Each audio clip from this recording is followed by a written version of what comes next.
Сайн байцгаана уу үзэгчид. Өнөөдрийн хэлэлцүүлэгт оролцогчид та бүхний энэ өдрийн амар амгалан айлтгая.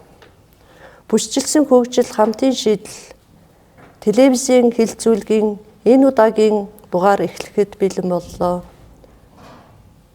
Энэхүү хэлэлцүүлгийг орон даяар 3 шаттай зохион байгуулж байгаа. Өөрөөр хэлбэл сумын түвшинд, аймгийн түвшинд, мөн бүсийн түвшинд 2 дугаар үйлрэлд багтаан зохион байгуулж дуусгахаар төлөвлөсөн. За хэлэлцүүлгийн ерөнхий зохион байгуулагч тал нь Монгол улсын бүсчилсэн хөгжлийн үндэсний хүрээлэн хамтрагч байгууллагууд нь аймаг нийслэлийн сум дүүргийн засаг даргын тамгын газар, байгаль орчин аялал жуулчлалын яам, худалдаа үйлдвэрийн танхим, мөн шинэ хоршоо хөдөлгөөний салбар хоорондын уйлдах, хангах үндэсний хороо хамтран зохион байгуулж байгаа. За бүсчилсэн хөгжил хамтын шийдэл хэлэлцүүлгийн гол зорилго нь юу вэ гэвэл бүсийн хамтын бодлогын хэрэгжилтийн олон талд оролцоог хангаж нэгдсэн ойлголтод хүрэх, бүсүүдийн хамтын ажиллагааг өргөжүүлэн орон нутгийн онцлогт нийцсэн бодлогын шийдэл боловсруулахад оршино. Тэгэхээр та бүхэн маань өнөөдөр энэхүү хэлэлцүүлэгт оролцогчид төлөөллүүд та бүхэн маань өөрийнхөө сумдын онцлогт нийцсэн шийдэл гаргах учраас өөрийнхөө суманд бүсийн одоо энэ хөгжлийг яаж авчрах вэ гэдэг талаар нь одоо би тэгээд хэлцэх болно. Тэгэхээр одоо өнөөдрийн энэхүү хэлэлцүүлэгт бол Булган сумын болон Дэлгүүн сумын оролцогчид оролцохоор хүрэлцэн ирсэн байна. Та бүхэнд юуны өмнө амжилт хүсье, энэхүү хэлэлцүүлэгтээ идэвхтэй оролцохыг хүсье. Монгол улс дэлхийн улс орнуудын хөгжлөөрөө хоцролгүй зэрэгсэн хурцтай хөгжих ирмэлзэлтэй байдаг. 1990 оноос хойш Монгол улс төвлөрсөн төлөвлөгөөт эдийн засгаас чөлөөт зах зээлийн эдийн засагт шилжсэн. Тэгэхээр 2001 онд Монгол улсыг бүсчилсэн хөгжлөөр хөгжүүлэх одоо энэ бодлогыг хэрэгжүүлсэн. Гэхдээ энэ бодлого маань төдийлөн хэрэгжиж байгаагүй. Тэгэхээр одоо 2024 онд дахиж бүсчилсэн хөгжлийн бодлогыг Монгол улсын засгийн газраас хэрэгжүүлэхээр ингээд эрдэмтэн судлаачд, эдийн засагчдаа ингээд санал нийлсэн. Тэгээд 2024 онд засгийн газрын 64-р тогтоолоор бүсчилсэн хөгжлийн үзэл баримтлалыг баталсан. За энэхүү бүсчилсэн хөгжлийн үзэл баримтлал дээр Монгол улсыг бүсчилж хөгжүүлнэ гэж тодорхойлсон. Тэгэхээр одоо Монгол улсыг 7 бүсэд хуваасан. За бүс болгоныг өөрийнхөө онцлогт нийцүүлэн хөгжүүлэхээр ингээд зорилгод дэвшүүлсэн. Манай аймаг болохоор баруун бүсэд орж байгаа. Өөрөөр хэлбэл баруун бүсэд Баян-Үлгий, Ховд, Говьалтай, Завхан, Увс аймагуд ингээд нийлж бүсчилж хөгжих одоо ийм шийдэл гарсан. За манай баруун бүсийн одоо бүсийн хөгжлийн гол зорилго юунд оршиж байгаа гэхээр бүсийн онцлогтой нийцүүлэн одоо аялал жуулчлалыг түшиглэн хөгжөхөөр ийм зорилго дэвшүүлсэн байгаа. Тэгэхээр одоо манай хөгжлийн гол их хүсвэр нь одоо аялал жуулчлалыг түшиглэн хөгжинэ гэж ойлгож байна. Тэгэхээр одоо өнөөдөр та бүхэн маань өөрийнхөө орон нутагт нийцүүлсэн онцлогт нийцсэн шийдэл гаргах үүднээс энэхүү хэлэлцүүлэгт оролцож байгаа болохоор сумын хөгжил яг юун дээр тулгарч одоо хөгжих вэ гэдэг асуудал дээр бид нэр ярилцах болно. Тэгэхээр одоо би Дэлгүүн сумаас эхлэе. За Дэлгүүн сум маань манай аймгийн хувьд болохоор томоохон сумын нэг, хүн ам ихтэй. За хүн ам нь сууршин амьдарч байгаа ийм одоо сумын нэг. За дээд бүтсэн хөгжсөн цахилгаан эрчим хүчтэй бүрэн холбогдсон өндөр хурдны интернетд холбогдсон ийм сум гэж ойлгож байгаа. Тэгэхээр сумын төвд өнөөдөр одоо хатуу хүчилтэй зам нь бас тавигдж байна. Хөгжил нь бол нэлээд урагшаа явж байгаа. Тэгэхээр одоо засаг дарга өнөөдрийн хилцүүлэгт ирж оролцож байгаа юм байна. Танаас асуух асуулт маань танаас сум бүсчилж хөгжихэд яг ямар боломж байна вэ? Яг засгийн газрын бүсчилж хөгжиг талаарх бодлогон дээр таны бодол санаа юу вэ гэж асуув. За өнөөгийн байдлаар манай сум бол аймагта том сумуудын 8600 хүн амтай 171 мянган малтай голцоо малаж охойгоор амьдарж ирсэн малчт хүмүүс сум байгаамаа. За энэ дэр энэ бэлсэлсэн хөгжлийн хүрээнд миний бодож явдаг нэг юм бол өнөөдрийн нийгэмд ерөн малчтын манай хөдөж охойн салбар ерөнхийдөө сүүлийн үед ерөн дампурлын чатанд орсон гэж би хэлж чадна. Яасан бэ гэхээр манайд одоо маллахад малчд өнөөдөр малчд олдохгүй байна. Бүгд залуучууд төв сүрийн газрыг бараадч байна. Дунд насны хүмүүс л одоо маллахаар одоо хөдөө хосорч байна. Тэгээд байгалийн ээстэй сурамсгалтай холбоотой өвөл малыг бол онд оруулах нь сүүлийн үед хэсвчсэн. Миний санаагаар бол ер нь хоорч хөгжээ, малчдын хоршоог дэмжээ. Энэ бэлчээрийн малаж охойгоос одоо татгалзъя. Эрчимчсэн малаж охой руугаа чижээ. Малчд өөрх болгоныг хадлангийн талбайтай болгож өгье. Би дэмжье. Тэгээд малыг бол тоонд биш чанард нь анхаарч ер нь 100 мянган мал малдаж баг өнтөө хямд зарснаасаа 200 мал малдаж тэрний зах зээлийн үнэлгээг сайжруулж эрчимжүүлсэн малаж охойд шилжиж хөгжиё гэсэн ийм санал дэвшүүлээд байгаа. За үүний зэрэгсээ та сая манай сумыг бол хэлж байгаа. Сүүлийн үед манай Монгол улсын засгийн газраас мөн Азийн хөгжлийн банкны санхүүжилтээр манай сум бол том төсөлд хэрэгжиж байгаа манай сумд. За энэ хүрээнд манай сум хөгжих бүрэн боломжтой. За манай сумны онцлог юу вэ гэхээр дийлхийд танигдсан одоо тэр дундаа аргал угуулзаараа бол тэргүүлдэг. Бүр дэлхийн рекордыг эвдсэн одоо том эвэртэй угуулз манай сумд байдаг. Мөн тэрний гажуугаар одоо хариус загас гэж манай сумд бас их байгаа. Үүний гажуугаар бас манай сумд бас хит хідэн уул уурхайн нөөсөн тогтогдсон ордууд байгаа. Эдгээр уул уурхайн ордуудыг ашиглалтанд оруулад мөн нөгөө байгалийн цогцлборд секретарь голын айсав газар гэж байгаа манай сумд мөн эднэрийг эдийн засгийн эргэлтэнд оруулад аялал жуулчлалыг малаж охойгоо хослуулан тэр уул уурхайгаа хослуулан хөгжүүлсэн нөхцөлд бол манай сум хөгжих бүрэн боломж бүрднэ гэж би үзэж байгаамаа. Цаашид ер нь Монгол улсын энэ бодлого бол маш зөв. Өнөөдөр бид нарын засаг захиргааны нэгжчихсэн маш жижигхэн хүн ам цөөтэй баг ихтэй, сумууд ихтэй тэрний гажуу хүн их амьдарч байгаа газарт л хөгжил ирнэ гэж би боддог. Ийм учраас бид нар ер нь хамтарч, томорж, бүсэлж хөгжих нь бол маш зөв. Тэгэхээр бид тэр бүсэлсэн хөгжил дотор ямар сум, ямар аймаг өөрийнхөө онцлогоор давуу байдлаа бий болгож тэр давуу байдлын одоо өөрийнхөө байгаа боломжоор хөгжвөл илүү агс гарна гэж би үзэж байна. За энэ дэр миний бас хэлэх гэж байгаа санал бол ер нь тэр малчдыг төвлөрүүлэн сүрчүүлж одоо хөөдөө газар нэг өрх нэг уулын ингэрд байна штэ. Тэрийг одоо төвлөрүүлмээр байна. Өвлийн сагт ерөөсө битүү сарвшинда малан оруулаад тэр өвс тэжээлийн хангаж өгөөд тэгээд малыг тасралтгүй нөгөө тэгтээ тэргүй өнөөгийн цаг үед бол малчд адуу өхөр бүх бэлчээрд гарах малнуудаа өвөл тэжээ гар тэжээлэр онд оруулж байгаа байхгүй юу. Тэгэхээр одоо цаашдаа бид тасралтгүй жилийн 12 улирлд малаа ядалгаанд өгч тэр манай сумд мөн бас нэг онцлог байгаа. Хэрэг үлдэрийн улаан хонь, махны чиглэлийн хонь манай сумд байна. Энэ бол юуд бүртгэгдсэн зөвшөөрлийг авсан.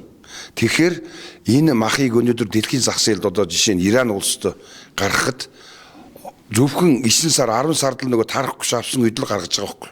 Би энийг ерөөсөө нөгөө сайжруулсан эрчимжүүлсэн малаа шухой нөгөө тэжээлд оруулаад сар болгоно, жил болгоно, жилийн 4 улирлын аль нэг үед нь одоо гадаадд экспорт шууд гарах асуудлыг бас шийдье гэж үзэж байгаамаа. Тийм учраас манай сумд бас энэ жил Азийн хөгжлийн банкны санхүүжилтээр магтны ядалгааны том төв баригдах гэж байгаа. Цэвэр бохир усны шуум тавигдж байгаа. Энэ болвол манай нөгөө иргэдийн дунд малчдын одоо сумын иргэдийн хувьд маш их хөгжил авчирна гэж би бодож байна. Тэгэхээр цаашдаа бид нөгөө засаг захиргааны нэгжийг бас томруулах нь зүйтэй гэж би үзэж байна. Ер нь багуудыг бас нэгдгээд, сумуудыг бас хоорондоо нэгдгээд бид булган, дэлгүүн, тоолв гэд сумууд одоо хамтарч хөгжих нь илүү ашигтай гэж би үзэж байгаа юм. Монгол улсын бүс засгийн хөгжлийн үзэл баримтлалыг 2024 онд улсын их хурлаар баталсан гэж хэллээ шүү дээ. Тэгэхээр одоо бүсээр хөгжнөө 7 бүсд хуваалаа гэж ярьж байна. Тэгэхээр одоо энэ яг үзэл баримтлал дээр бүсийн одоо орон нутгийн хөгжлийн төвүүдийг бас энэ үзэл баримтлал дээр тусгаж өгсөн.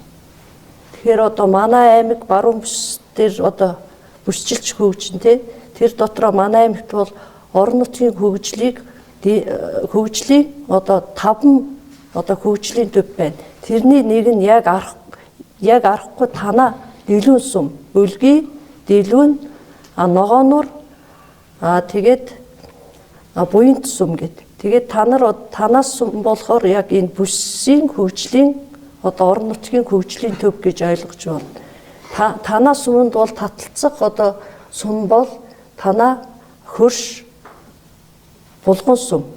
Тэгэхээр та одоо энэ булган сумтай хамтарч хөгжихэд одоо яг ямар боломж байна гэдэг талаас нь яриач. Булган сумтай хамтар хөгжих гэхээр одоо булган сумд бас хүн ам шөөтэй болсон. Байгальд нь айгүй хэцүү. Өвлийн цагт бол заам нь хаалттай доом манай сум хоорондоо том улагшингийн даваа гэж даваатай шүү дээ. Тэр даваа маань байнга сас урсан үедээ бол хаагдчихдаг. Тэрийг бол өвлийн цагт ялангуяа 10, 11, 1-2 дугаар сард бол явахд маш хүндрэлтэй байдаг. Тэгэхээр бид хоёр сум хоорондоо ярилцаад саяны нөгөө миний хэлээд байгаа нэгэнт бүслэлийн төв нь манай сумд байдаг л юм бол тэр манай сумыг төшөөд булган сум давхар хөгжих боломжтой. Адилхан манай улагшингийн давааны ардл өвөр талд нь нөгөө манай нөгөө алдарт нөгөө ангууд маань тэнд байдаг. Нөгөө аргал угуулз маань яг тэнд байдаг. Хоёр сум хоёулаа ан амьтны нөөц ихтэй байгаа. Тэгэхээр бид нар тэр ангийн бүшилсэн отгийг хөгжүүлээд тэрүүгээр хамтран хөгжих боломжтой. Мөн булганы бас хонь нөгөө хэрэг үйлдвэрийн улаан хоньд бас булганд бас байдаг. Тэр нь манай аймагт хамгийн том улаан нөгөө сүлтэй хонь гэж ярьдаг шүү дээ. Том сүлтэй хонь булганд байдаг. Усан сүлт хонь гэж тэр манай булган сумд байгаа.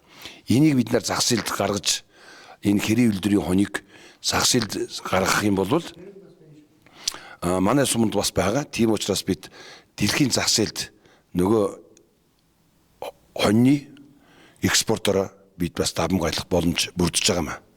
Тэгээд манай булган сум маань мөн ой хөвч ихтэй булган сумын хэдэн хувь нь одоо бас ойтой энэ ой модыг хөгжүүлж тэрүүгээрээ хамтраад нөгөө аялал жуулчлалыг бас хамтдаа хөгжүүлэх юм бол хөгжих боломжтой. За танд баярлалаа. Булган сумын засаг дарга бас энэ хилцүүлэгт оролцохоор хүрэлцэн ирсэн байна. За Булган сум аймагаас хамгийн алслагдсан сум тий одоо Төвөөс, Улаанбаатар хотоос тэгээд аймагаас сүүлийн 2-3 жилд болохоор танаа сумын ард иргэдийн нүүдэл судал шилжиж одоо явах хөдөлгөөн нь бас хурцтай явж байгаа. Үүний учир шалтгааны талаар ярих уу да. За. Тэгээд одоо засгийн газрын баримталж байгаа бодлого бол хөд орон нутагт шилжин иргэцдийг улам одоо нэмэгдүүлж тэднийг хөгжүүлж одоо дэмжлэг тусалцаа үзүүлэх бодлогыг бариад байгаа шүү дээ. Гэтэл танаа сумаас одоо төв рүү шилжиж хөдөлгөөнүүд ихээр гарч байгаа. Энэ ямар үндслээр одоо ямар шалтгаан байна энэ дэр? За Булган сум бол Улаанбаатар хотоос 2000 км алслагдсан. Аймгийн төвөөс 300 км алслагдсан сум хамгийн бус сумаас харахад хамгийн алслагдсан сум болгон сум. Нэгдүгээрт урлагийн их хүсвэр болсон мал аж ахуй. Манай сумд бол сүүлийн жилүүдэд цаг агарын өршөлтөөс болж мал маллах, эрэм мал аж ахуйг эрхлэх хүндрэлтэй болж малчд маань аймгийн төв рүү Казахстан руу нүүгээд явж байгаа нэг шалтгаан. Хоёрдугаарт бол төрийн олон агш нар бол орлогоос нь зарлага нэгтэй. Ягаад гэвэл 300 км-ээс нэг талын зардал 50,000 төгрөг. Хоёр талдаа нэг өдрөө ирэх цаг запас их гарна гэсэн үг. Аймгийн төвд ирэхээр нэг өдөр өглөө 8 цагт гарахаар орой 8 цаг гээд ирнэ, нэг өдөр замдаа явна гэсэн үг. Буцаад нэг өдөр. Зөвхөн нэг ажлын аймгийн төвд бүтэж ирэхийн төлөө бараг 3 өдрийг зарцуулж байгаа. Цаг хугацаа бас алдж байгаа гэсэн үг. Тэгээд цаг хугацаа алдж байгаа гэсэн чинь мөнгө төгрөгөө бас алдж байгаа гэсэн үг. Тийм учраас ерөн бол төрийн албан агч нар ч гэсэн орлогоос нь зарлага нь ихтэй болоод тэгээд нүүж явах тэгээд шилжих хөдөлгөөн ихсэж байгаа нэг шалтгаан нь энэ.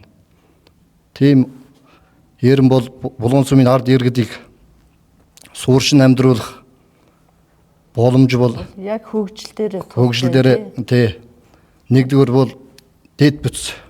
Хамгийн гол нь бол тулгамж байгаа асуудлын нэг дэд бүс нь сул гөгж байгаа учраас тэрнээс болоод ер нь бол ард түмэн бар нүүн шилжих хөдөлгөөн ихсэж байгаа асуудлын нэг тэр болж байгаа юм аа. Иймэрхүү гурван асуудлаар ер нь бол бус шалтгаан байгаа. Ингээд нүүдэл шилжилт ихсэж байгаа юм аа. Одоо энэ улс орны хөгжил бас хүний хөгжилтэй холбоотой мөн одоо хүний одоо тоо ихсэх тусам одоо хүн олон суурьшсан газарт бол зах зээлийн эргэлт бол нэмэгдэн штэ. Тэгэхээр одоо танаас сумын хувьд болохоор үнэхээр одоо эдийн засгийн эргэлт нь одоо хүн амын одоо шилжин явахтай холбоотой ингээд уруудаж байна гэж ойлгож болох уу? Тий. Манай сумд бол ерөнхийдөө 5502 хүн намтай 1241 нь өрхтэй. Тэгэхээр бараг 1000 гаруй хүн ам нь гадаад оршин суудаг. За манай сумыг бол хөгжих бүрэн боломж байна гэж үзэж байгаа би бол манай говьд бол манай сумын говьд. Нэгдүгээрт бол өсгөлөнт байгаль яан амтэн ой мод ерэн бол жимсгэн бүх юм манай суманд байна.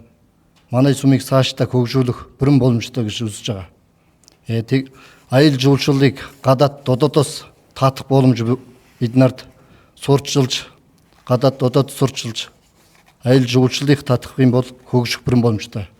Хоёрдугаарт бол мал аж ахуйг сайжруулахын тулд малын тэжээлийн аюулгүй нөөцийг бүрдүүлэх шаардлагатай. Малын аюулгүй аюулгүй нөөцийг бүрдүүлснээр мал аж ахуй эрхлэх залуучуудын тоо өснө, хүн амын ихсэхээр тэгээд худалдан авах шадар сайжирна. Худалдан авах шадар сайжрахаар бизнес эрхлэнэ. Бизнес эрхлэх жижиг дунд үйлдвэр эрхлэх боломж нэгдэн гэсэн үг. Ард түмний орлого нэмэгдэнэ. Ард түмний орлого нэмэгдэхээр тэр хөгжих боломж нь бүрж байгаа гэсэн үг. Одоо танаас өмнө одоо боловсон хүчний асуудал ямар байдалтай байна? Одоо ингэж шилжин явж байгаа хүмүүсийн одоо их нь ямар насны хүмүүс одоо шилжээд явж байна? Ерэн бол манай сумд бол залуучууд тогтохгүй тэгээд явж байгаа. Юунаас болж байгаа юм гэвэл ажил гүйдлээс орлого нь багтаа болоод тэгээд нүүгээд явж байгаа. Одоо бол ерэн ажиллаж байгаа хүмүүс нь 40-с дээш насны хүмүүс ажиллаж байгаа юм аа. Манай сумд бол мэргэжил нь ерөнхийдөө төрийн албаны шалгалт ийм тийм гэд шаардлага нь өндөр болохоор бас хөдөөр нутагт ажиллах боломж нь бүрдэхгүй тэгээд хот орн аймаг төв рүү тэгээд нүүгээд шилжээд явж байгаа нь бас асуудлын нэг юм аа.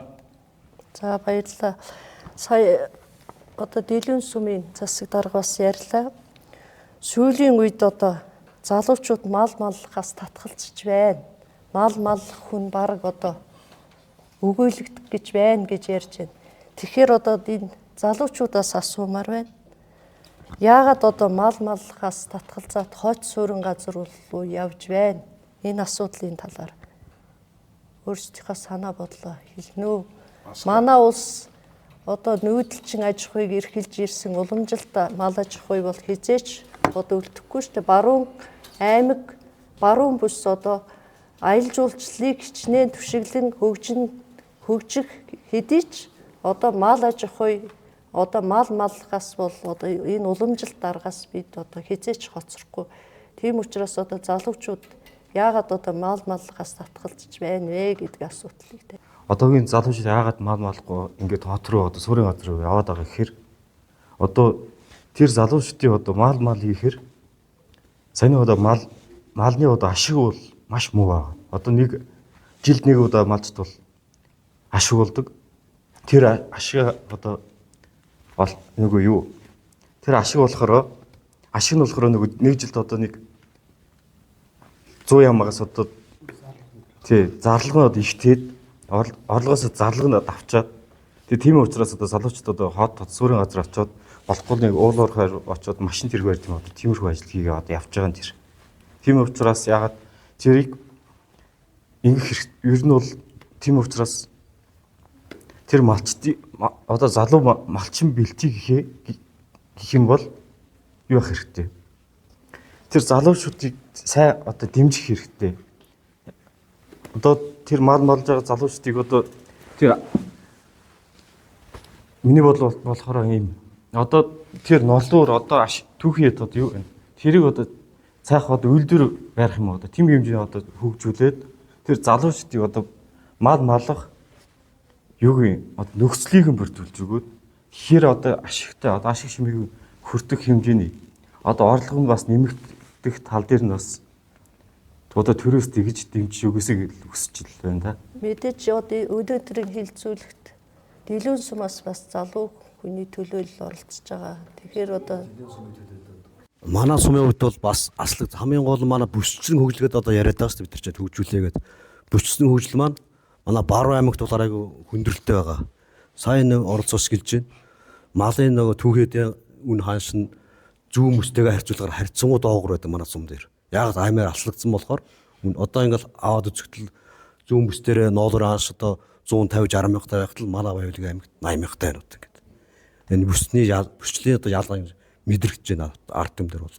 Тэгээ залуу малчтаа яагаад мал малах дурггүй байна вэ гэхээр мал мална тэгээ түүхээдээ ханшин доогуур байдаг. Төрөөс ямар нэгэн дэмжиж байгаа бодлого шийдвэр байхгүй.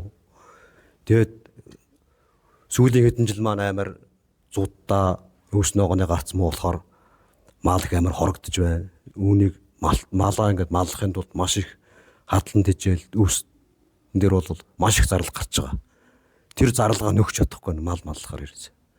Тийм болохоор төрөөс жаахан залуу малчтаа дэмжих бодлого хэрэгтэй яг бодлогын төвшөнд авч гэлзээд малчтаа дэмжээ залуучуудаа.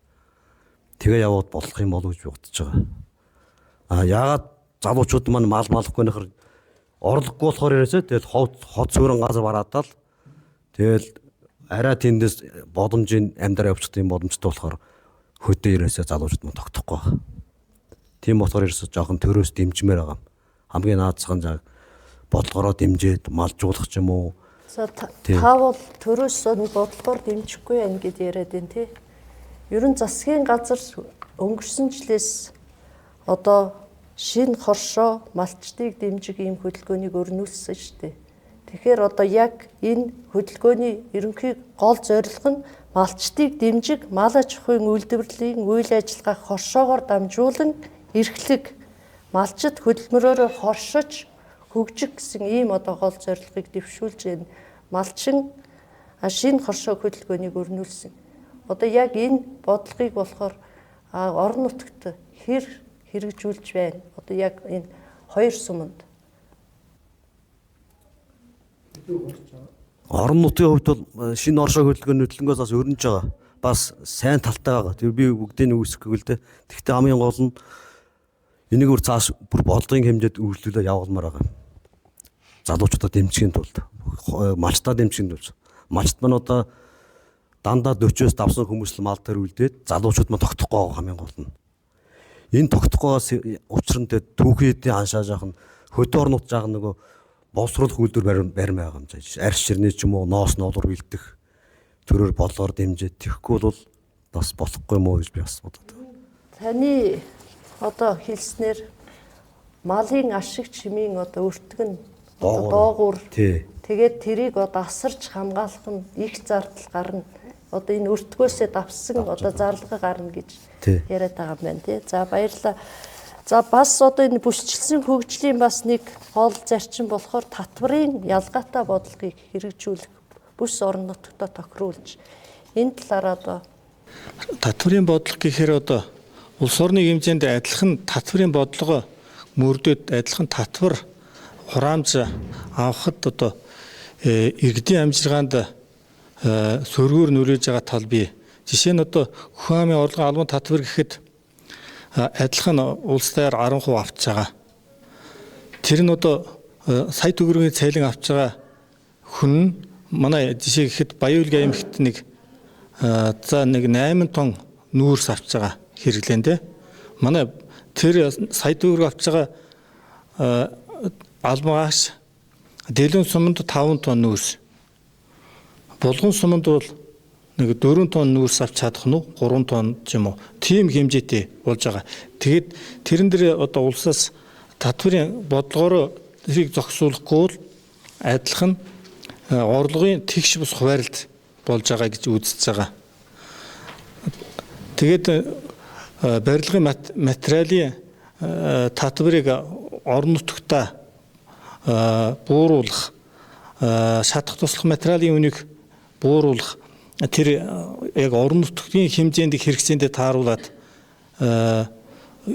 хувь хэмжээг нь бууруулж өгөөд хэрэглийг нь зохицуулж өгсөн бодлого бүс нутгтаа хэрэгжүүлсэн тохиолдолд одоо хэрэглээний зүйлсийн үнэн буурах хэрэглэгчид одоо ижил төвшний орлогоо авч байгаа гэсэн орлого нь адилхан байж зарлага нь тэндээс даваад байгаа тохиолдлыг одоо төрөөс татварын бодлогоор дэмжих нь зайлшгүй шаардлагатай гэж бодож байгаа. Энэ бүсчилсэн хөгжилд ерөөс энэ зарчмыг барьж байгаа шүү дээ. Бүсийн онцлогтой тохируулсан татварын ялгаатай бодлогыг хэрэгжүүлнэ гэдэг. Тэгэхээр одоо хамгийн алслагдсан сум одоо Булган сум тий. Танаа сумын хувьд одоо энэ татварын бодлогын талаар ямар одоо татварын төвлөрсөн нэг бодлогоор бол явах нь бас буруу. Бүсчилсэн хөгжлөөр аваад үзвэл Улаанбаатар төв суурийн газрын тэгээд алслагдсан одоо төв суурийн газраас 2 км зайтай Булган сум нь за одоо төв суурийн газар 20 нь бол амьдрал аж ахуйн эрхэлж байгаа байдал нь бол өөр. Тийм учраас бүсчилсэн бас ялгаатай татварын бодлого баримтлах нь бас зөв гэж байна. Одоо сая энэ Дэлгүүн сумын бас хурлын дарга хэлж байна. Дэлгүүн сумын хэрэглээ одоо төлөө төлшний ч юм уу халаалтын зардал. Тэр чинь бас нэг үнэтэй. Булган суманд бас тээврийн зардал нэмэгдээс алслагдсан гэдгээр бас нэг өөр. Тийм учраас хоёр ялгаатай татварын бодлого байх нь зайлшгүй чухал төрийн зөв дэмжлэгэд үзэж байна. Ер нь татварын бодлогоор бас дэмжих нь бас ард иргэдийн амжиргаа хувийн хөвчлийг бол дэмжих нь маш зүйтэй гэж бодож байгаа. Ялгаатай татварын юм бодлого төрөөс баримтж байгаа бодлого зөв гэж үзэж байгаа. Бүсчилсэн хөгжлийн бас нэг гол зарчим одоо энэ хувийн хөвшилгүйгээр бүсчилж хөгжих нь бас урагшаа явахгүй гэд одоо ийм зарчим барьж байгаа. Тэгэхээр одоо энэ хувийн хөвшлийн төлөөллүүд өнөөдрийн хилцүүлэгт оролцож байгаа болохоор яг одоо энэ хувийн хөвшлийн одоо бодлогыг дэмжих төрөөс ямар бодлого чухал вэ гэж үздэг юм. Хувийн хөвшлийг төр бодлогоор дэмжих нь зүйтэй. Ер нь бий болгохдоо бол төрийн хувийн хөвшлийг бол нэгдүгээр санхүүгийн дэмжлэг маш чухал. Хувийн хөвшил хөгжихийн тулд бол санхүүгийн дэмжлэг урамшуул засгийн газараас олгож байгаа тэр хувийн гэрчлэлд бол бүх тэр уул уурхай ч гэсэн тэр хөдөж ахгүй мал аж ахгүй газар тариалан бүгд багтж байгаа учраас нэгдүгээрт нь хамгийн нэгдүгээрт сангийн хувийн дэмжлэг хэрэгтэй төрийн уялдаа холбоо төрийн хувийн хвшилтэд хамтарсан бодлого байх ёстой. Яаж дэмжих вэ? Нөгөө хөнгөлттэй зээл төсөл хөтөлбөрүүд ер нь малчдыг ч гэсэн оролцуулж дэмжвэл зүйтэй байх гэж боддог. Дараа нь бол боловсрал бас шаардлагатай.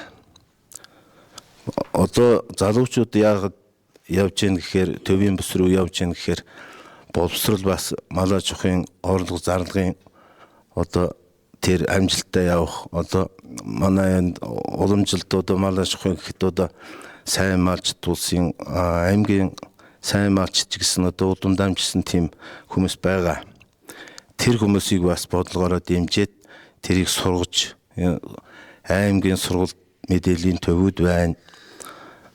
Тэгээд энд их дэд сургуулиуд байна. Тэнд одоо уламжилт одоо зарим нэг сургуулиас авсарлсан тийм хүмүүс хар бор ажил хийгээд явж гэн тэрнээс бол мал аж ахуй дээрээ үлдээд тэрийг бас уламжилт одоо нэг Монгол улсын нэг арахгүй нэг бүсийн хөгжилд нөлөөлөх хэмжээний нэг салбар бол хувийн гэрчлэлтэй тэгж бодож байна. За энд би энэ жимс гэн хүнсэн нугааны чиглэлээр бизнес эрхэлдэг. За энэ дэр тэнд аж ахуй эрхэлж яхад хүндрэлтэй юмнууд байна. За яг бид ажиллаа хийн. Тариа нугаагаа тарин жимс нугаа ургуулна. Энд юу хүндрэлтэй байна вэ гэхээр хүн ажил үйлж байгаа юм. Жишээл одоо би 2 хүн ажил үйлж байгаа юм. Одоо ядан чадна. Өөрийнхөө орлогоос илүүчлээд одоо нэг 2 залууг ажилтаа болгоод тэгээд цалин нөгөөд дээр нийгмийн даатгал шимтгэл төлж байгаа. Нийгмийн даатгал шимтгэлэхээр одоо 26% байхгүй. Цалингаас нь 12 бод аж ахуйн нэгжээрээ бид 13.5% гээд 26% болчихж байгаа шүү дээ. Энэ одоо маш их хүндрэлтэй байгаа юм. Аж ахуйн нэгжүүдэд. Хүн ажилтаа болгож болый цалин нөгөөд цалин дээр нийгмийн даатгалын шимтгэл төлнө гэдэг бол ёстой дааж давсгүй ачаа болж байгаа.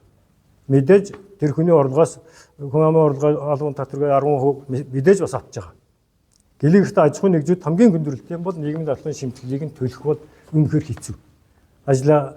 Ажилчнаа халыг хэцүү, халахгүй байхаар бид олж байгаа орлого хөдөөний бичил өрхийн аж ахуйн жижиг бизнесүүд бол энээс болоод унаад дээшээ гардггүй, хөгждгөө, дэвшдгүү, дараа нь жижиг аж ахуй болж өсдгүү нэг шалтгаан. Хоёрдугаар жижиг аж ахуй, хуваар эрхлэх аж ахуй, бичил бизнесүүд өсдгөө нэг шалтгаан. Зээл санхүүгийн хүйсрүү олддгоо нэг. Олдлоо гэхэд ядаж 20% хүйтэй. Тэр хүүгийн дарамтнаас бас гарахгүй.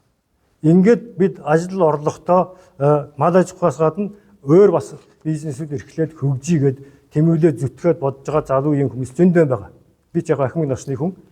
Тэгэхээр эднэрт нэгдүгээр саяны олон шалтгаанууд байна. Тэр хүн ажилуулъя, цалингийн үгүй дээр нийгмийн даатгалын шимтгэлийнхэн дарамтнаас гарахгүй. Хоёрдугаар саяны миний ярьж байгаа тэр олон шалтгаанууд байна да. Хэлээд байвал зөндөө юм би. Тэгээд нэг тэгээд жижиг сажигын үйлдвэр нь одоо би унах чацаргын үйлдвэрлээ жилд нэг 2 тонн 3 тонн яана гаргана. Тэрийг дараачийн агсын шатны болгоёгээд би бодоод 2 жил төсөл бичлээ жижиг дунд үйлдвэрийн газарт явуулж байна. Тэгэхэд ямар нэгэн шалтгаанаар дэмжигдэхгүй байх жишээ нь. Бид одоо тэрийг боловсруулах хэрэгтэй шүү дээ. Нэмэртэг шингэх гэдэг шүү дээ. Бид арай агсын шатныг болох гэдэг шүү дээ. Бичил байснаа жижиг цэгтэй болъё гэдэг. Энд одоо жишээл одоо бид энэ хөдөөний хүмүүс болохоор цахимаар оролцсон. Тэгээд таных ийм болсонгүй гэл нэг юм тайлбар яриад тэгээд бид ингээд 2 жил одоо ингээд өршөлтөд явж явах жишээ нь. Тэгэхээр энэнийг бол хөдөöг бол тусгаалan харж бас хөнгөлтөө нөхцөл тавьж одоо 14 шалгуурыг бид даахгүй нэг шалгуур дээр нь унахтал тэгээд манай төсөл хасагдчихж байгаа байхгүй. Тэгтэл хөдөөний юм аслагдсан бүс нутагт бас юм бүсийн бодлогыг бас барих хэрэгтэй байна. Улаанбаатарын өөр манай бүр алсын алсад за бид энэ аслагдмал энэ бас нэг одоо ажиллах хүмүүнэгд олдохгүй байна залуу хүмүүс. Олдлоо ч гэсэн бид тэрний цалин өгөөд дээр нь нийгмийн даатгалын шимтгэлүүлэхэд аж ахуйн нэгжүүд босч чадахгүй байна гэдэг нэг юм татварын бодлогоор ялгаатай хандах нь зөв байна гэдэг энэ санааг нэг хэлээд Цаана яг уу жижиг сажиг одоо хүмүүс юм үйлдвэрлэдэг, өрхөөрөө юм үйлдвэрлэдэг, ноосоор арс чирээр элдв шалдуу юм хийж байгаа. Хүмүүс хийдэг. Одоо манай баялагийнхан бол ажилсаг шүү дээ. Хөдөө данийхан хийдэг. Тэд нар жишээл нэг нөхөр мужаан байдаг, 20 сандал хийдэг, 20 сандал нь 2 жил болдог тохиолдол байна. Манайд Монгол жижиг аж ахуйн нэгжүүдийг санхүү өмхөөр хангахаас гадна дээр нь төрийн бодлогоор нэгдсэн борлуулалтын ийм сүлжээтэй баймаар байна. Би тэнд маш гоё 100 сандал хийчихсэн бол манай сумд 10 айл аваад 20-ыг аваад тэгээ цаана 80 нь бол тэнд миний хашаанд юм уу гэрт ингээд үлдээд 2 жил болно. Тэгээд нөгөө хүн цаашаа эргэлж байх учраас бизнес эрхлэх боломжгүй. Тэгэхээр бүсчилсэн бодлогоор төрөөс энэ дотоод дүүлбэрсэн жижиг бичил бизнесүүдийн борлуулалтын асуудлыг шийдэж өгмөр байна. Хүмүүс юм хийж болж байна, борлуулалтаа чадахгүй. Суманда 10-ыг борлуулаад цаана 50-ыг өлгийд юм уу ховдод борлуулмаар байдаг. Тэгээ хөдөөний тэр хүн бол аргаалахгүй. Тэгвэл төрөөс бодлогоор дэмжиж жишээ нь манай аймаг ингээ юм нэгтгэхэд энэ аймагт дотоод дүүлбэрсэн бүтээгдэхүүний дэлгүүр гэдэг юм уу сүлжээ тийм байр орон гаргадаг. Тийм байвал одоо бид юм үйлдвэрлээд ээж болж байна. Дотоодын хэрэгцээг импорт оруулсан бүтээгдэхүүнээс хийж болж шít одоо. Янз янзын юм хийж болж байна. Одоо манай шин диван одоо энэ үлгэд хийхгүй юм байхгүй. Жишээд хөдөөж бас янз янзын одоо чадах юмаа хийвэл ингээд борлуулалтанд дэмжлэг үзүүлж өгмөр байна. Борлуулалтаасаа болоод зогсчод байна. Жижиг бичлүүд аргаалахгүй байна. Таны хэлснээр худалдан авалтын борлуулалтын сүлжээ. Тэгээд бас та сая ярианд хэллээ те жижиг дунд үйлдвэрлэл хөгжүүлэх сангаас олгох зээлийг бас ялгаатай тэр шаардлагыг бас яг алслагдсан суманд ялгаатай болгож өгөх гэдэг талаас нь бас ярьж байна. За баярлалаа. Тэгэхээр одоо бүссээр хөгжинэ гэдэг одоо засгийн газар ийм томоохон бодлого барьж 2024 оноос өнгөрсөн жилээс ингээд хурдтай энэ одоо бодлогыг хэрэгжүүлж эхэлж байна тий. Тэгэхээр одоо 7 бүсд хуваасан гэсэн шүү дээ Монгол улсыг. Тэгээд баруун бүс манай бүс дээр одоо 5 аймаг багтж байна тий. Тэгэхээр одоо энэ бүсчилсэн хөгжлийн бодлогын зарчим нь өөрөө тэгш боломж олгоод одоо тэгш хөгжлөөр одоо хөгжих бүгдээр одоо адилхан хөгжих ёстой гэсэн бодлогыг барьж байгаа. Тэр утгаараа одоо манай баруун бүсийг болохоор бүсийн зөвлөл гэж байгуулад бүсийн зөвлөлийг болохоор одоо энэ 5 аймаг ээлж дараалалаараа нэг жилээр удирдах зохион байгуулахаар ийм одоо шадар сайдын ийм шийдвэр гарсан. Тэгэхээр одоо 25-аас 26 онд одоо энэ бүсийн зөвлөлийг манай аймаг удирдан зохион байгуулж явж байгаа. Манай аймгийн засаг дарга бүсийн зөвлөлийн дараагаар одоо томилогдно ажиллаж байгаа 3 сард одоо энэ шийдвэр нь гарсан. Тэгэхээр одоо энэ бүсийн зөвлөлийг засгийн газар яг орон нутагт нь ирж хийж одоо яг ямар шийдэл байна бүсчилж хөгжихэд орон нутагт ямар бэрхшээл ямар одоо энэ хөгжлийг хязгаарлаж байгаа хүчин зүйлүүд байна гэдэг дээр нь яг энэ бүсдээр нь ирж яг орон нутагт ирж хуралдахаар ийм одоо бодлого барьж явж байгаа. Анхны хуралдаа нөгөө Хангайн бүсийн Архангай аймагт өнгөрсөн одоо 7 хоногт амжилттай зохион байгуулагдсан. За манай аймгийн хувьд ирэх одоо 6 сарын 23-нд энэ томоохон бүсийн зөвлөлийн өргөтгсөн хуралдаанд болно. Энэ хуралдаанд одоо ерөнхий сайд өөр ахалж тэгээд засгийн газар бүрэн бүрэлдэхүүн нэрээ тэгээд 5 аймгийн бүх төлөөллүүд ингэж оролцсон. Тэгэхээр одоо Баатар ах танаас асууя. Та олон жил одоо энэ булган сумыг удирдах ажиллаж байсан хүн одоо өндөр насны тэтгэврт байна тий. Тэгэхээр одоо яг энэ бүс орон нутгийн хөгжлийг хязгаарлаж буй хүчин зүйл нь яг юу бэ гэж та харж байна. За баярлалаа. Тэгэхээр булган сум бол Монголд их онцлог Монголын хамгийн хол сум гэх юм бол манай булган сум. Хамгийн их өртөг зардалтай амьдарч байгаа нь манай булган сум. Хамгийн хэмд одоо мал аж ахуйн түүхэд хамгийн хэмд борлуулагддаг газар нь манай булган сум. Булган сумны ард түмэн бол энэ их нөхцөлд бол байгаль цагуурын эрс зэс нөхцөлд бол чадах ятгаараа амьдрын бусдаасаа хоцролгүй аж төрж байгаад бүхэн бахархдаг. Тэгвэл зэрэг бол энэ бүсчилсэн хөгжлийн ярилцлага явагдаад хамт олонны санал авч байгаа нь бол маш зөв асуудал. Энэ сүүлийн үед байхгүй байсан. Тэгэхээр өөр өөрийн онцлогоор одоо зарим нэг жишээ аваад хэлэхэд бол аялал жуулчлал. Одоо хүн төрлөخت нь бол хашаа ороо байшин барилга дотор амьдраад байх нь онц биш болчихлоо шүү дээ. Юм үзэж тайлагдаж алжаалаад ядаргаа гаргаж аялах асуудал бол хүн төрлөختний түгээмэл хэв шинж болчихлоо. Тийм учраас манай сүмийн хөвд бол би зарим нэг онцлогийг хэлмээр байна. Аялал жуулчлал гэдэг имийг усууд ерөнхийн нэг сурчилсан Алтай таван богдурууд очих гээд ингээд сурчилсан учраас тэнд аялал жуулчлал эрчимтэй явагдаад байна. Алтай таван богдоос дутуугүй зарим юм нь илүү аялал жуулчлал хөгжмөр бүс одоо дэлгүүм манай булгуун сүмд байдаг байхгүй. Энд уулын түргэн урсгалтай голууд дээр бол завийн аялал хийж болж байна.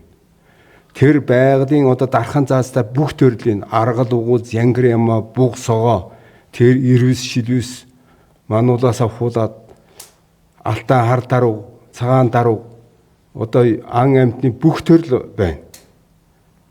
Тэрийг үзүүлж болж байна. Бүх төрлийн ургамал байна. Одоо хар мод гацуур тэрл одоо хус төрлөөрийн өвс ургамал гэдэг эмийн ургамлаас авахуулаад ван симбэргээс авахуулаад юмыг үзүүлж болж байна. Сая манайхнаа зарим усудаас зарим нь дурдлаа. Мөсөн гол нь байж байна. Нуурууд нь байж байна. Монгол нутагт анхны хиймэл нуур үйсэн газар нь манад байгаа. Сэрүүн нуур гэдэг Монголын 1860-аад оны үед анх булган нутгийн ард түмэн нуур бий болгосон. Энэ нуурыг үзэх сурчилсан тохиолдол бол өнгөрсөн жил одоо 60 гаруй хүн зөвхөн энэ сэрүүн нуурыг үзэх гээд ирлээ шүү дээ. Гэх мэт ийм онцлог байдаг байхгүй. Тийм учраас бол хязгаар нутгийн тэр болгон усууд газар хол өртөг зард өндөртэйгээд ирдгүй юм. Ирсэн хойноо бол дээд зэргийн таашаал энерги ирч хүч аваад буцаж байгаа юм. Тийм учраас энэ бүсчилсэн хөгжлийг бол төр засгаас дэмжиж өгөх хэрэгтэй. Бүсчилсэн хөгжлийг яг бодиттой ажил болгохын тулд бол хамгийн алс хязгаар нутгийн ард түмэнд бол бүсийн нэмэгдэл болгох хэрэгтэй. Нэг үед социализмын үед бүсийн нэмэгдэл гэж өгдөг байсан, тэр болцсон байсан. Энэ үнэхээр Монголын ард түмэнд төр бол тэгш үйлчилж харьцдаг л бол алслагдсан хязгаар нутаг эрсдэс байгаль цагуурын нөхцөлд амьдардаг. Одоо булган мэтийн ийм дэлгүүмэтийн ийм газруудын ард түмэнд бол бүсийн нэмэгдэл болгох хэрэгтэй байна. Нэг хоёрдугаарт бол энэ бүс нутгийг бол олон нийтэд мэдрүүлэхийн тулд төр засгаас бодлоготой ажиллаж сая дэд бүтцийн хөгжлийг тэр замын засах, тэр уул өндөр уул давааг давах замууд нь бол пост гаргах. Дээр үед бол дизель станц гэж байсан замын станц. Тэрийг одоо төр зөөр байлгах. Ингэх юм бол бүх юм байна. 4 өдрийн өнгө төрөгчл энэ саяын одоо дэд бүтцээс хөгжөөг ийм газрууд одоо манай булган мэтийн газрууд байж байгаа байхгүй. Тэгээд үндсэн их өвөрмөц өв соёл байна. Мөсөн зүрийн харваа гэдэг чинь бол манай булган нутагт үйсэн. Өдөө хүртэл бол Монгол нутагт аваад одоо мөсөн зүрийн холбоо одоо Монгол байгуулагчтай. Булганы залуучууд утсан газартаа хөгжүүлээд одоо Монголын ард түмэнд мэдрүүлээд эхэллээ. Энэ бол бүсийн хөгжлийн бас нэг л гарах хэрэгтэй. Аялал жуулчлалын одоо энэ яг өв соёлыг бас түшиглэх ёстой гэж ярьж байна тий. Зөвхөн байгалийн үзэсгэлэнт газруудыг үзэхээр биш одоо яг өв соёлыг бас харахаар одоо жуулчлалыг Кызгвар, Кокпар гэдэг юм чинь бол Казагийн өв соёлын сайхан удамжил. Энэ чинь бол яг л бас манай баруун хязгаарт байгаа хөө. Булган нутагч одоо энэ чинь баяр наадам болохоор Кызгвараа тэр Кокпараа татаад морин дээр бол арьс татаад үндэсний сайхан өв соёл байхгүй. Тэгээд нөгөө бүрэгдээ гаршуулдсан бас сайхан өв удамжил штэ. Энэ үгдийг л бүс нутагт мэдрүүлээд өв соёлоо түүхэн байдлаар хадгалж байгаа ард түмэн бол энэ хязгаарын хамгийн алс булган дэлгүүр нутгууд байж байгаа байхгүй. Ийм учраас бол ийм имэг төр засаг мэдрээд энийг улам хөгжүүлэхийн тулд бол бүсийн нэмэгдэл болгоод тэр өв соёлоо тээж яваа улсууд бол урамшил олгомоор байна. Тэгэхгүй бол зүгээр байгаад ахтаа зэрэг бол энэ өв соёл хаягдах нь, унтрах нь. Тэгээ сая одоо шилжих хөдөлгөөний иймэрхүү юмнаас төр засаг дэмждэг үзүүлдгөөс болоод шилжих хөдөлгөөнд эрчимдээ явагч байна. Энд бол одоо ард түмэн хаанач төрх нь өөрөө мэддэг боловч цаанаас төр засгийн дэмжлэг амьдралынх нь өртөг зардал юм дийлэхгүйгээс болоод аргагүй нэрхэнд хөгжилтэй орноор татагч байна. Жишээл Казахстан руу татагч байна. Буруу гэх юм алга илүү одоо Монголоос илүү ард түмнийхээ төлөө ач холбогдлогоод хөгжил нь илүү байгаа учраас тийш татагтай гэж байна. Одоо зарим газрууд бол баг эзгөө үлдэх гэж байна. Зарим салаанууд бол айдгүй болцсон эзгөө үлдсэн байна. Зөвхөн байшин барилгынханд бүр байшинтайгаа хаягдсан байж байна. Тэгэхээр энийг бол төр засаг мэдэрдэг бол тэр болгон бас мэдрэхгүй байх шиг байна. Жишээд булган шиг газарт бол энэ ягаа шилжих хөдөлгөөн эрчимтэй өрнөд тэр их хашаа байшингууд нь ямар ч хүн авах газаргууд хог удаа хаягдсан бэ гэдгийг бол бодтой дүгнэлт гаргаад танаас хүмүүс одоо шилжин явцад баг одоо байшин гэр орноо зүгээр үлдээгээд одоо өөрсдөө ингээд явж байгаа гэж ойлгож байна тий. Тэгэхээр одоо энэ хүмүүс чинь булган хөгжиж ирвэл дахиж эргэж ирнэ гэсэн бодолтой байгаа юм байна шүү дээ тий. Таны бодлоор. Тий, төр засгаас ингээд дэмжиж өгчих юм бол дахиад эргээд их одоо боломж байна, ард түмэн нутагтаа тэмэгдэн штэ мэдээж. Мал хүртэл болоод нүтгэр өгөөгүй гэдэг юм чинь нүтгэр өгөөгүй. Тэр боломж нь байхгүй, төр засгаад дэмжлэг байхгүй учраас бол сая одоо манай усуд хэллээ штэ. Зөвхөн бид булганаас элгийн төвд ирэх ирж очихын зардал нэг хүн 100 сая төгрөг зарцуулж байна. Цаг хугацаагаа зарцуулж байна. Өвд бол замдаа хоноод ирдэг штэ. Тэгэхээр иймэрхүү онцлог төр засаг мэдрэмжтэй сонор хандаад жинхэнэ бүсийн нэмэгдэл гэдэг юм чинь бодитойгоор өгмөр байгаа байхгүй. Тэгээд зөвхөн Алтай таван богдыг жилд 20-30 мянган хүн очиж байна гэж байгаа юм. Алтай таван богд чинь талхалагдсан. Тэр л хог новшинд бараг дарагдаад эхэлж байна гэж байна шүү дээ.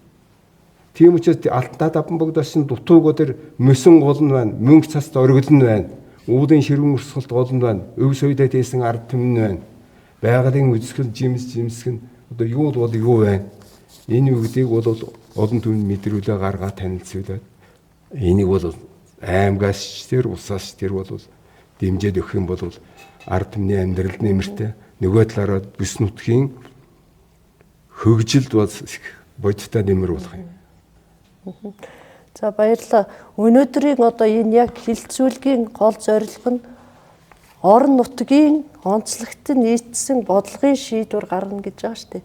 Тэгэхээр одоо манай энэ үзэгч дотор Дэлгүүн сумын уугал доктор Мурсавик гэх хүн сууж байгаа юм байна. Тэгэхээр таны одоо энэ яг бүсчилсэн хөгжлийн бодлогын талаар одоо та эрдэмтэн судлаач хүний хувьд ямар бодолтой вэ? Тань бүс нутгаас одоо сонгогдсон төлөөлчийн хувьд бол 3 юм ярих гэдэг байна. Хамгийн гол нэг асуудал бол малчдын асуудал ч. Булган дэлгэн бол газар дараалан хөгжөөгөө 2 сум гэдгийг одоо улс даяар мэдж байна. Энэ 2 сумд одоо газар дараалангийн одоо 20-30 хүн газар дараалан бусад 70-аас 80 хүн бол ерөөсөө малын чиглэлээр хөгжсөн сум гэж ярьж болно. За энэ утгаараа ярихад хамгийн гол асуудал юу гэхэд малчдын малах асуудал. Малыг тэжээх асуудал байхгүй. Малыг тэжээхийн төлөө хадлангийн асуудал номер 1-т байна. Малчид хадлан байхгүй тэжээл байхгүй учраас малаа малж чадахгүй байна. За яг малын тоо толгой өсөж байна. Энийг бол одоо нөгөө сөрөг гүшнэрээ ярьж байна. Гэхдээ нөгөө хадлан авах газрыг тордох асуудал сонгогчдын асуудал номер 1 байна. Тэгэд малчид юунд яг тогтож байгаа гэхэд сонгогчд тогтож байна. Малчдтай холбоотой жишээ нь хан банкны ажилч хан банкны нэг тэлэр 0% зээл авах бүрэн болж та. орон савхад. Малчин нэг нөхөр тэндээ 7% юм уу 8% та зээл аваад нөгөө малаа тэжиг гэд хадлагын талбай хамгаалах гэд тоор, төмөр доор одоо бүс тас материалыг одоо худалд нь авч байгаа.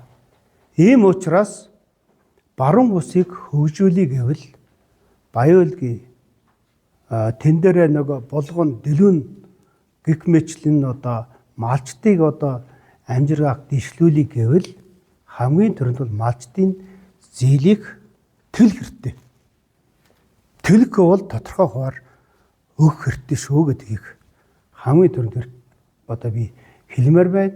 Хоёрдоорт бол ерөнхийлөгчийн байна санаачилсан тэрбум модтой холбоотой, хүнсний аюулгүй байдалтай холбоотой, хүнсний хангамжтай холбоотой, малын тэжээлтэй холбоотой, тэрбум мод тариалтай холбоотой бүх асуудал маань яг энэ нэг түвшиндээ нэг асуудал яг орж байна. Энэ утгаараа малчдын саяны миний яриад байгаа хадлагын талбайг хамгаалаад яг уу тэрний тосоогоо санхүүжилтийн дагуу одоо хийнэс нэг малчин 300 малтаа бол 40,000 газар, 1000 малтаа бол 40,000 газар гэд газраа гаргаад энэ утгаараа бүх асуудлаа чийдэх бүрэн боломжтой байна. Энэ утгаараа малчдыг одоо санхүүгийн дэмжлэх нөгөө зээлтэй холбоотой, санхүүжилттэй холбоотой асуудлыг энэ утгаараа дэмжиж өгөөч гэсэн нэг одоо яг баруун бүсийг яг хөгжүүлэх гэвэл. За дараагийн гол асуудал бол Монгол орнд бол хоёр үндэстэн амьдрал нь халах хазак гэдэг. Тэрний дараа олон ястангууд амьдрал нь тэр утгаараа бол баруун бүстэй бол жишээ нь Тува байна, Ранха байна, Уйлд байна, Дөрөд байна гэх мэтлэн энэ яг ястан үндэстэнгээр бид нээр яг өөрийн ёс сан заншлыг хамгаалахын төлөө амьдарч байгаа энэ улсуудын энэ ёс сан заншлыг хамгаалахын төлөө бид нар гадаадаас жуулчдыг татж байна. Алтай таван буудыг бид нар энэ утгаараа ашиглаж байна. Энэ утгаараа энэ хүмүүсийг ёс сан заншлыг хамгаалахын төлөө тусгай санхүүжилтд олгох асуудлыг харах хэрэгтэй гэж бодож байна. Яагаад гэвэл тухайн бус нутагт амьдарч байгаа жишээ нь Ранха юм уу, Казах юм уу, нөгөө Дөрвөд юм уу, мал малах тэр тэнд амьдрах боломжийг бүрдүүлж өгөхгүй бол Улаанбаатар юм уу, Баян-Өлгийн юм уу, төлс газар луга нөх ийм асуудал гараад байна. Ийм учраас энэ асуудлыг чийдээ дараагийн том миний яриад байгаа энэ удаад бол би яг Мэрлийн хот бол олон жил судлаа хийсэн докторийн зэрэгтэй хүний хот бол экологийн хамгаалахын төлөө нэлээд олон газар ярьж байсан. Энэ асуудлыг бас дахин ярий. Хамгийн гол нь бол бидний эхний ээлжид амьдрах орчин. Энэ экологи шүү. Экологи хамгаалахын төлөө тухайн бүс нутагт амьдарч байгаа ястан үндэстэнгүүдийг экологийн чиглэлээр санхүүжилт олгохыг хүсэж байна. Энэ утгаараа бол манай малчд байна, бусад хүмүүс байна. Бид нар одоо ийм боломж байхгүй учраас бид нар нүгэд байна. Ийм боломж байхгүй учраас бид нар ингээд байна.